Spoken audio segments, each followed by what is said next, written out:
Hi friends, കുറേ ആയി ഒരു വോയിസ് ഓവറൊക്കെ ചെയ്തിട്ട്. ഇന്ന് രാമായണ മാസമല്ലേ, അപ്പോൾ എനിക്കിന്ന് അമ്പലത്തിൽ പോകണമെന്ന് വലിയ ആഗ്രഹം. അപ്പോൾ ഞങ്ങൾ ആസാമിലായതുകൊണ്ട് പിന്നെ അവിടെ ശ്രീരാമൻ്റെ അമ്പലമൊക്കെ കുറവാണ്. അപ്പോൾ ഞങ്ങൾ അവിടെ ഒരു ശിവൻ്റെ അമ്പലമുണ്ട്. വീടിൽ ഒരു അരമണിക്കൂർ ദൂരമൊക്കെ ഉണ്ട് കേട്ടോ. അപ്പോൾ രാവിലെ അവിടെ നിന്ന് ഞങ്ങൾ മക്കൾ സ്കൂളിൽ പോയ ടൈമിൽ തന്നെ ഒരു 7 മണിയാകുമ്പോൾ ഞങ്ങൾ ഇറങ്ങി. അമ്പലം എന്ന് പറഞ്ഞാൽ നമ്മൾ റോഡിൽ നടന്നു വന്ന് താഴോട്ടാണ്. നമ്മളെ നാട്ടിലൊക്കെ ഉള്ള പോലെ അതിന് വിഗ്രഹവും അങ്ങനെ ഇതായിട്ടൊന്നുമില്ല. വിഗ്രഹം ശിവലിംഗം ഉണ്ട്, പക്ഷേങ്കിൽ ഒരു ഓപ്പണായിട്ട് നമുക്ക് കാണാം. അങ്ങനത്തെ ഒരു മോഡലാണ്. നമുക്ക് മൊത്തം കാണാം.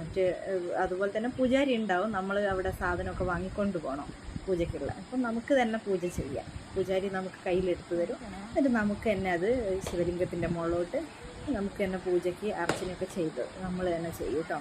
അപ്പം പൂജാരി നമുക്ക് കുറിയും ചന്ദനമൊക്കെ അവിടെ നിന്ന് തൊട്ട് തരും കേട്ടോ. എന്നിട്ട് അവിടെ നമ്മൾ ചിരാതിൽ നെയ്യ് വിളക്കൊക്കെ ഇല്ലേ, അതും ചന്ദനത്തിരിയൊക്കെ നമുക്ക് തന്നെ എല്ലാ സ്ഥലത്തും കത്തിച്ച് വെക്കാം.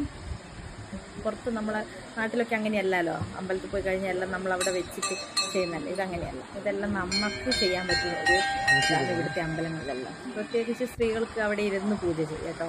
ഈ അമ്പലത്തിൽ പിന്നെ ഇരിക്കാനുള്ളൊരു സൗകര്യമില്ല. അല്ലാത്ത അമ്പലത്തിലൊക്കെ സ്ത്രീകൾക്ക് അമ്പലത്തിൻ്റെ ഉള്ളിൽ കയറിയിരുന്ന് പൂജാരിയൊന്നും ഉണ്ടാവുകയില്ല. നമ്മൾ സാധനങ്ങൾ കൊണ്ടുപോയി പൂജയൊക്കെ ചെയ്യും. ഇവിടെ നല്ല തിരക്കുണ്ട്. ഇന്നിപ്പോൾ ഇവിടെ ഒരു ശ്രാവൺ മൈന തുടങ്ങിയാണ്, അതുകൊണ്ട് നല്ല തിരക്കാണ്. പിന്നെ ഞങ്ങൾ നേരത്തെ വന്നത് കാരണം ആൾക്കാർ കുറവ്. ഇതിന് ശേഷം നല്ലോണം ആൾക്കാർ വന്നിട്ടുണ്ട് കേട്ടോ. ഞങ്ങൾ വരുന്ന വഴിയിലൊക്കെ ആൾക്കാർ ഇങ്ങനെ വരുന്നുണ്ട്. നമ്മൾ നേരത്തെ എത്തിയത് കാരണം പെട്ടെന്ന് പോരാൻ പറ്റി.